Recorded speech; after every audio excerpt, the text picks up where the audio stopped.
नमस्कार दोस्तों, एक बार फिर हम आप लोगों के सामने उपस्थित हुए हैं। आपके अपने इस YouTube चैनल हिंदी मस्ती प्रधान सर पर स्वागत है।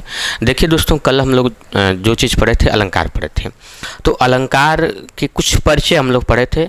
आज जो है भेद पर हम लोग बात करेंगे। कल हम लोग अलंकार के भेद पर बात किए थे कि अलंकार के भेद कितने हैं, ठीक है ना। कल हम लोग भेद पर बात किए थे, तो हम भेद बताए थे 3, ठीक है ना। भेद बताए थे 3 और उसमें शब्दालंकार, अर्थालंकार और उभयालंकार था। लेकिन हम लोगों को बस पढ़ना है शब्दालंकार और अर्थालंकार। शब्दालंकार,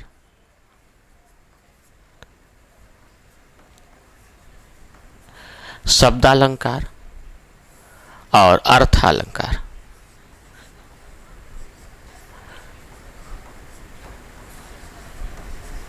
अर्थालंकार, ठीक। तो हम लोगों को 2 ही भेद पढ़ना है। उभयालंकार तो प्रश्न आता नहीं है।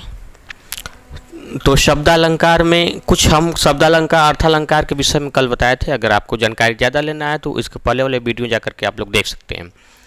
तो शब्दालंकार में जहाँ देखिए चमत्कार की बात हो रही थी, ये चमत्कार,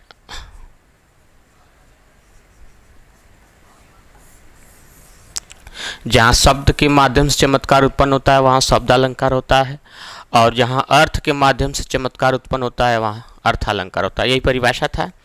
अब इसके बाद हम लोग देखेंगे शब्दालंकार के भेद। किसके भेद?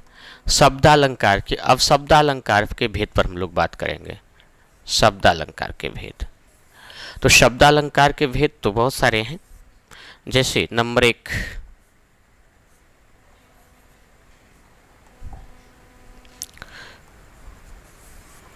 एक, 2, 3, 3।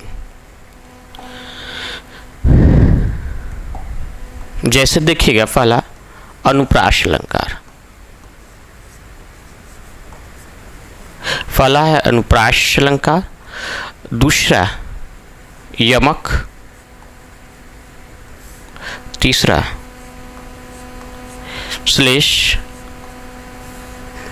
और तीसरा वक्रोक्ति, ठीक है ना। देखिएगा दोस्तों, अगर आपसे शब्द अलंकार के मुख्यतः भेद अगर बात करें कि मुख्यतः भेद कितने हैं, मुख्यतः शब्दालंकार के जो मुख्यतः भेद हैं ये कितने हैं, अगर आपसे बात करें कि मुख्यतः कितने भेद हैं, तो मुख्यतः जो है 3 भेद हैं। कितने भेद हैं? 3 भेद हैं। और ज़्यादातर से विद्वान यही 3 भेद हैं, 1, 2, 3 और 3। देखिए 3 यहाँ भी हम लिखे हैं, 3 यहाँ भी लिखे हैं, दोनों जगह हम 3 लिखे हैं, ठीक है ना। 3 यहाँ भी लिखे हैं, 3 यहाँ भी लिखे हैं, 3 यहाँ भी लिखे हैं। इसलिए हम लिखे हैं कि कुछ विद्वान तीसरा को, श्लेष को तीसरा मानते हैं, तो कुछ विद्वान वक्रोक्ति को तीसरा अलंकार मानते हैं। अगर आपसे पूछे कि नहीं शब्दालंकार के मुख्यतः कितने भेद हैं, तो 3 ही बताइएगा, ठीक है ना। अनुप्रास, यमक और श्लेष, ठीक है ना। और पढ़ना तो ऐसे चारों को है। कुछ और अलंकार होते हैं, शब्दालंकार के भेद कुछ और हैं। जैसे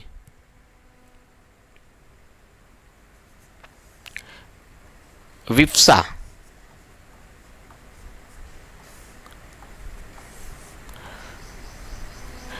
विप्सा और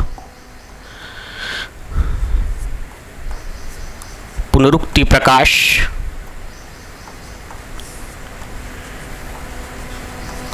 पुनरुक्ति प्रकाश अलंकार, 7वां चित्रा और 8वां मुद्रा, ये भी शब्दालंकार के अंतर्गत आते हैं। लेकिन पढ़ने की जरूरत नहीं है। कहीं कहीं पुनरुक्ति प्रकाश या विप्सा हल्का फुल्का कहीं कहीं प्रश्न नाम मात्र पूछता है, लेकिन ज़्यादातर से अनुप्रास, यमक, श्लेष, वक्रोक्ति तक तो प्रश्न बहुत ज़्यादा पूछा जाता है। तो हम लोग ये रहा शब्दालंकार के भेद, ठीक है ना। इतने भेद हैं, अनुप्रास, यमक, श्लेष और वक्रोक्ति, विप्सा, पुनरुक्ति प्रकाश, चित्रा और मुद्रा। तो दोस्तों इसके बाद हम लोग चलते हैं, सबसे पहले पढ़ेंगे हम लोग अनुप्रास को, उसके बाद यमक, उसके बाद श्लेष और इसके बाद वक्रोक्ति। तो आइए हम सबसे पहले पढ़ते हैं अनुप्रास अलंकार। कौन सा अलंकार? अनुप्रास अलंकार। यहाँ अर्थालंकार की भेद की बात करें तो अर्थालंकार के भेद तो बहुत सारे हैं। कुछ विद्वान 105 माने हैं, कुछ विद्वान 99, कुछ 97 ऐसे ऐसे विद्वान माने हैं, कुछ विद्वान 125 अलंकार माने अर्थालंकार के। ठीक है ना? वो तो जब अर्थालंकार पढ़ाएंगे तब बताएंगे। अभी हम लोग चलते हैं अनुप्रास अलंकार पर। ठीक है ना? अनुप्रास अलंकार।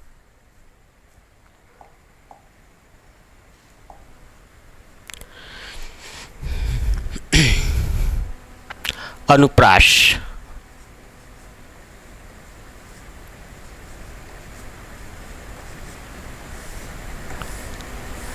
इसको जब हम अलग करेंगे तो होता है अनु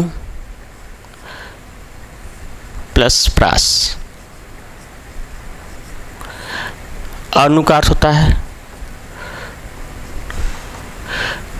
बार बार, अनु का अर्थ होता है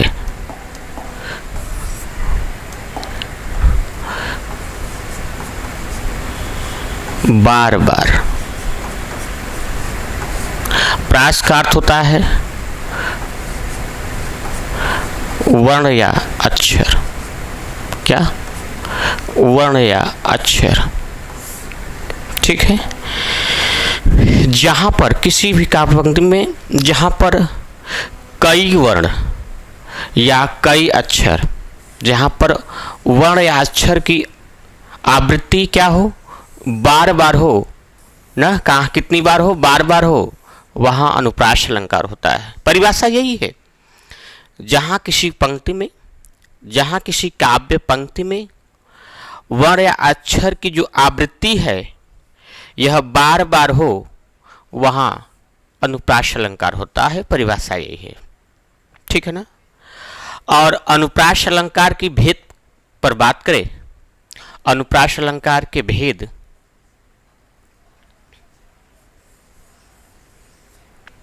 जैसे थोड़ा सा उदाहरण देख लीजिएगा अनुप्रास अलंकार के। अनुप्रास अलंकार के उदाहरण जैसे रघुपति, राघव, राजा राम। ये अनुप्रास अलंकार के उदाहरण है। दूसरा तरनी, तनुजा, तट तमाल। फिर इसके बाद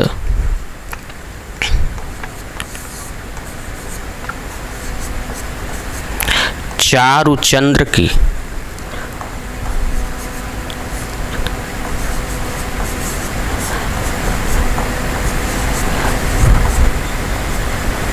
चंचल किरणें खेल रही थी जलथल में। ठीक है ना? देखिएगा अनुप्रास अलंकार की यही उदाहरण है कि देखिए यहाँ र की बार र की आवृत्ति हुई है, यहाँ र की आवृत्ति हुई, यहाँ र की आवृत्ति हुई, यहाँ र की आवृत्ति हुई है, यहाँ त की आवृत्ति हुई, यहाँ भी त की, यहाँ त की कई बार आवृत्ति हुई, यहाँ च है, यहाँ च है, यहाँ च है, च की कई बार आवृत्ति हुई, इसलिए यहाँ पर अनुप्रास अलंकार है। ठीक है ना? अगर भेद पर बात करें हम लोग, अनुप्रास अलंकार के भेद कितने हैं? तो अनुप्रास अलंकार के भेद जो है 5 हैं। पहला है 6 का अनुप्रास।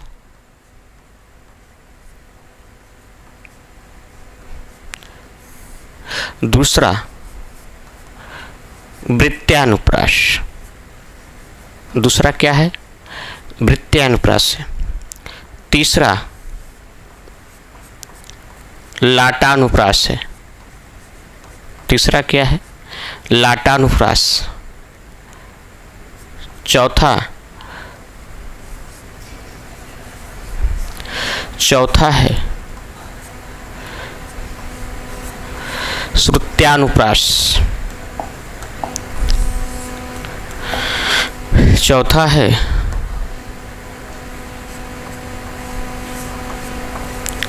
श्रुत्यानुप्रास। और पांचवा है अंत्यानुप्रास। ठीक है ना, पांचवा जो है अंत्यानुप्रास से।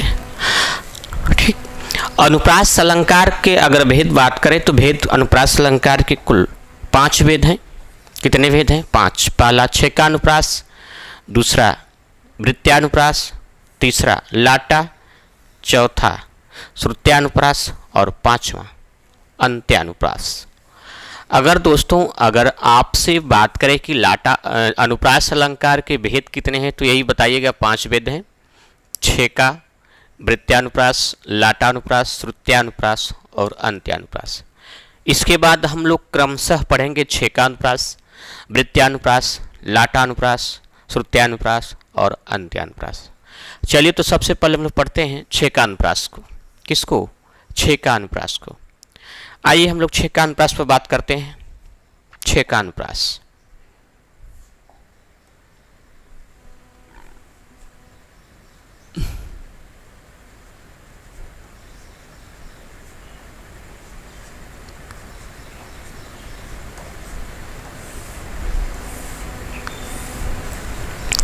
यहाँ छेकानुप्रास का छेका का मतलब होता है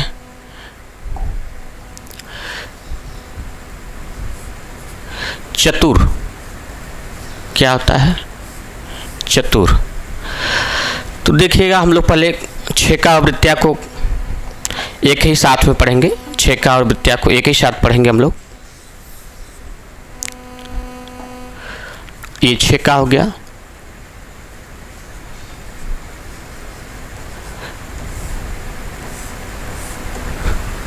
और ये वृत्त्या हो गया।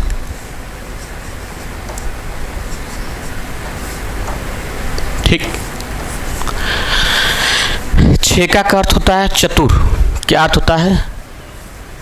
चतुर। ठीक है ना, इसका अर्थ होता है चतुर।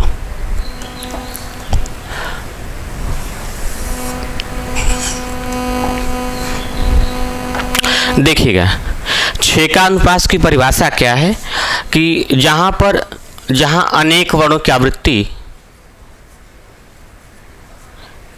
जहां अनेक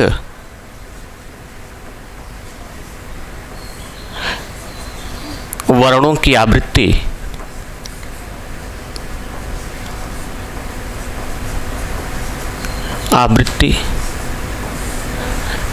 एक बार हो। कितनी बार हो? एक बार हो, वहाँ छेकानुप्रास होता है। ठीक है ना, परिभाषा इसकी है यही कि जहाँ अनेक वर्णों की आवृत्ति एक बार हो वहाँ छेकानुप्रास। लेकिन आवृत्ति कैसी होनी चाहिए? कैसी होनी चाहिए? स्वरूपतः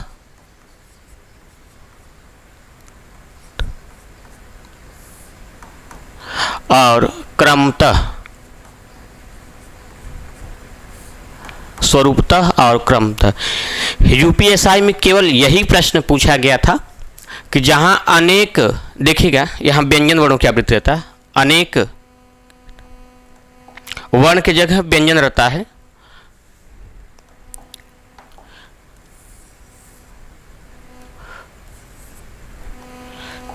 अनेक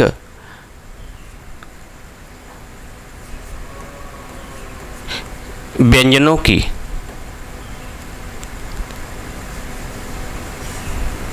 जहां अनेक व्यंजनों की आवृत्ति एक बार हो, जहां अनेक व्यंजनों की आवृत्ति एक बार हो वहां कौन सा अलंकार होता है? यही प्रश्न पूछा गया था। ऑप्शन छेका, वृत्त्या, लाटा, यही 4 ऑप्शन दिए थे और श्रुत्या। तो जहां अनेक व्यंजनों की आवृत्ति होती है, जहां अनेक व्यंजनों की आवृत्ति एक बार होती है वहां छेकानुप्रास होता है। और स्वरूपतः होना चाहिए और क्रमतः। जैसे उदाहरण देखेंगे हम लोग, जैसे रीझ, रीझ, रहस्य,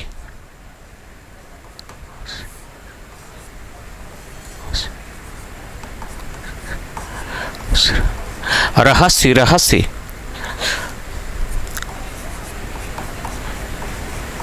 हंसी हंसी,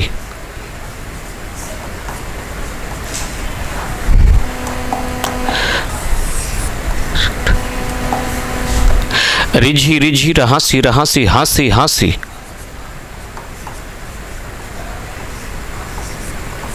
उठें। ठीक है ना। रिझी पहला उदाहरण है, रिझी रिझी, रहसी रहसी, हंसी हंसी, उठें। इसमें देखिएगा र, क्या प्रश्न पूछा, थोड़ा सा इसको, अनेक व्यंजनों की आवृत्ति, किसकी आवृत्ति, अनेक व्यंजनों की आवृत्ति कितनी बार हो, एक बार हो। पहले इसको हम लोग समझते हैं। देखिएगा र यहाँ है, र से हम एक र व्यंजन निकाल लेते हैं, र व्यंजन, फिर यहाँ से झ व्यंजन, फिर यहाँ से र व्यंजन, यहाँ से झ व्यंजन। ठीक है। फिर यहाँ से र व्यंजन, यहाँ ह व्यंजन है और यहाँ स व्यंजन है, यहाँ र व्यंजन है, यहाँ ह व्यंजन है और यहाँ स व्यंजन है, यहाँ ह व्यंजन है, यहाँ स व्यंजन है, यहाँ ह व्यंजन है और यहाँ स व्यंजन है। दोस्तों पहले हम व्यंजन को निकाल लेंगे और इसके बाद देखेंगे, देखेगा यहाँ पर र और झ यहाँ है, र झ यहाँ है, र ह स यहाँ है, र ह स यहाँ है, ह स यहाँ है, ह स यहाँ है। कहा है कि अनेक व्यंजन वर्णों की आवृत्ति सिर्फ एक बार हो। देखिए इसकी तुलना हम इससे करते हैं तो इसकी जो तुलना है, जिससे तुलना कराते हैं, इसका काउंटिंग हम लोग नहीं करते हैं। अगर इसकी तुलना इससे कराएंगे तो जिससे कराएंगे इसका काउंटिंग हम लोग नहीं करते हैं, इसकी तुलना इससे करते हैं तो जिसका कराते हैं इसकी काउंटिंग हम लोग नहीं करते हैं। अब देखिए कह रहा है स्वरूपतः होनी चाहिए और क्रमतः। ठीक, स्वरूपतः और क्रमतः। यहां देखिएगा आप लोग स्वरूप में है कि नहीं, स्वरूप का मतलब एक जैसा दिखे। यहाँ देखिए र और झ और र झ एक जैसा दिख रहा है, यहाँ र स एकदम एक जैसा दिख रहा है, यहाँ ह स यहाँ स एक जैसा दिख रहा है।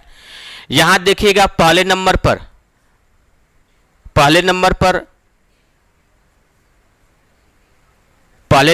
र है, दूसरे नंबर पर झ है। पहले नंबर पर र है, दूसरे नंबर पर झ है। यहाँ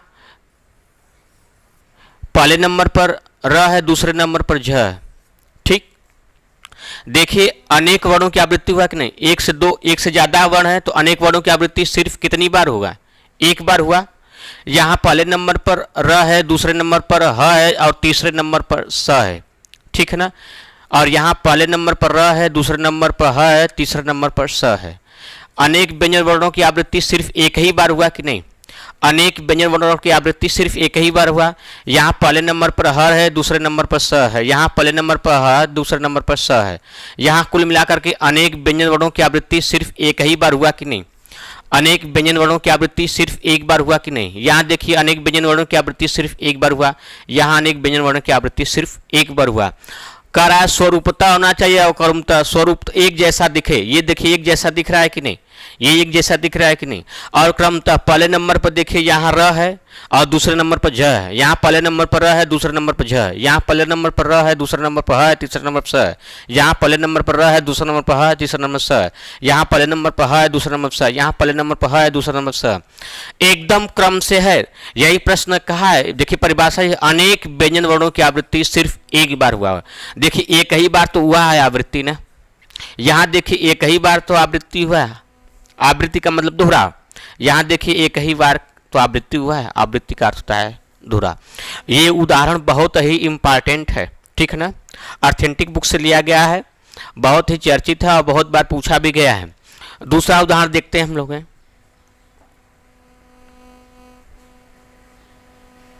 देखिएगा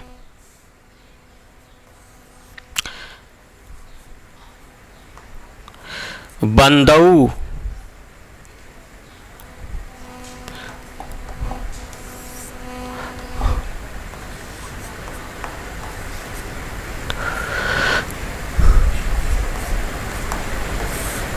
गुरु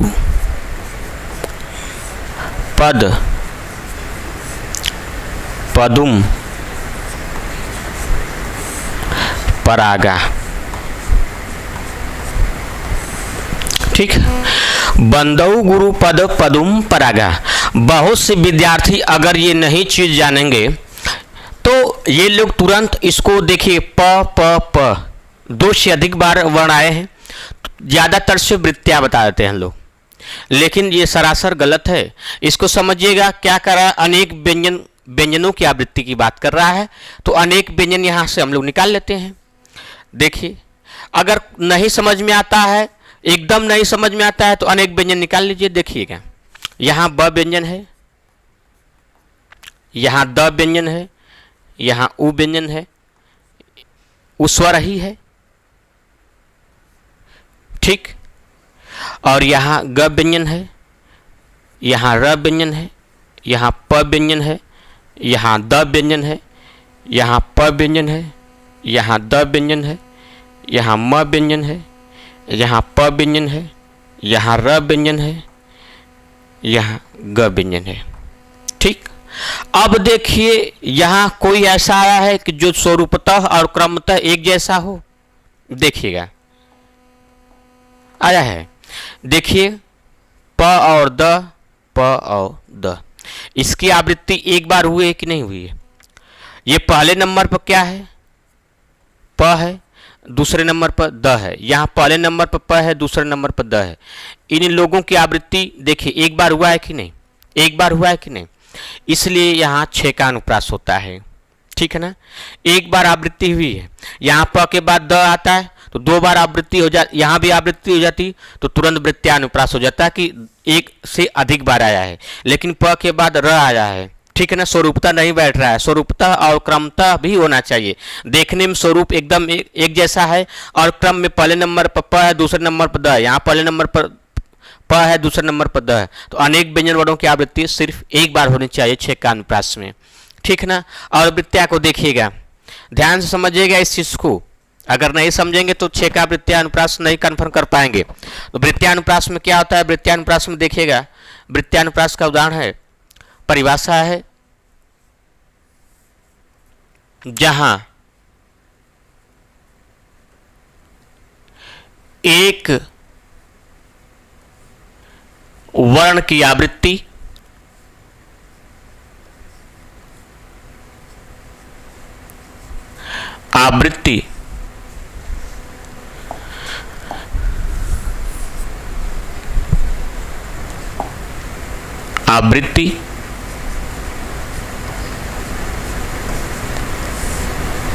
अनेक बार हो। कितनी बार हो, अनेक बार हो।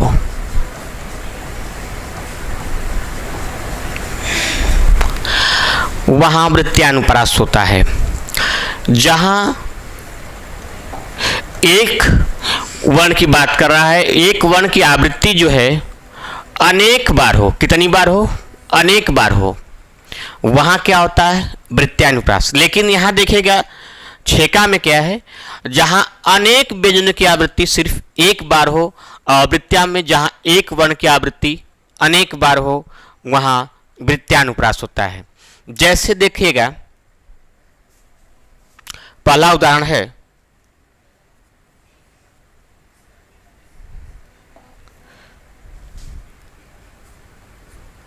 तारणी तनुजा तट तमाल। तारणी तनुजा तट तमाल। देखिए यहाँ पर एक वर्ण की आवृत्ति कई बार हुआ है। देखिए त वर्ण की आवृत्ति कई बार हुआ है, त वर्ण की आवृत्ति कई बार हुआ है। लेकिन वृत्त्या में क्या होता है, इसमें देखिए स्वरूपतः और क्रमतः। 6 में क्या है, स्वरूपतः और क्रमतः होना चाहिए, और वृत्त्या में क्या है, कोई जरूरी नहीं है, स्वरूपतः और क्रमतः नहीं भी होना चाहिए। स्वरूपतः और क्रमतः नहीं भी रहना चाहिए, कोई दिक्कत नहीं है ना, इसमें स्वरूपतः क्रमतः नहीं आता है। तो दूसरा उदाहरण देखिएगा, जैसे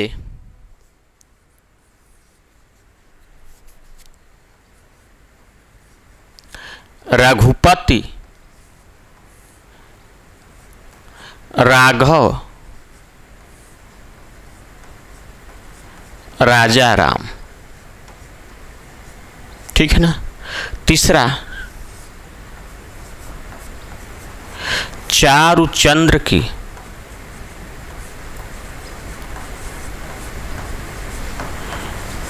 चंचल किरणें, ठीक है ना। यहां देखिए आप लोग, रवण की आवृत्ति यहां भी हुई है, यहां भी, यहां भी, यहां भी। यहां देखिए चौवन की आवृत्ति यहां भी, यहां भी। यानी वृत्त्यानुप्रास में क्या है कि स्वरूपतः और क्रमतः नहीं रहेगा तब भी ठीक है, लेकिन इसमें स्वरूपतः और क्रमतः होना चाहिए, एक जैसा होना चाहिए, एकदम क्रम से पहले नंबर पर जो है दूसरे से जब तुलना कराएंगे तो पहले नंबर पर चीज वही रहना चाहिए।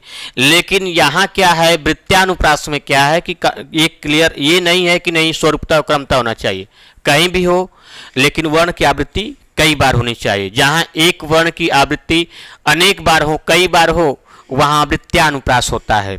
दोस्तों ये छेका अनुप्रास का उदाहरण है, ये वृत्त्यानुप्रास का उदाहरण है ना।